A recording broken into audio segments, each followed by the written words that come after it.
আসসালামু আলাইকুম রহমতুল্লাহি ওয়া বারাকাতুহু। আজকে আমি আপনাদের সামনে একটি সূরা তেলাওয়াত করব।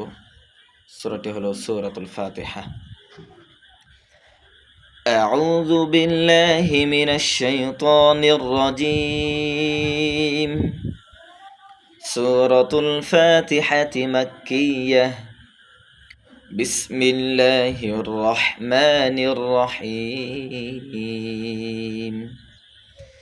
الحمد لله رب العالمين الرحمن الرحيم مالك يوم الدين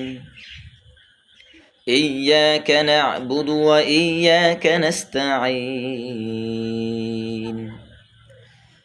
اهدنا الصراط المستقيم صراط الذين أنعمت عليهم غير المغضوب عليهم ولا الضالين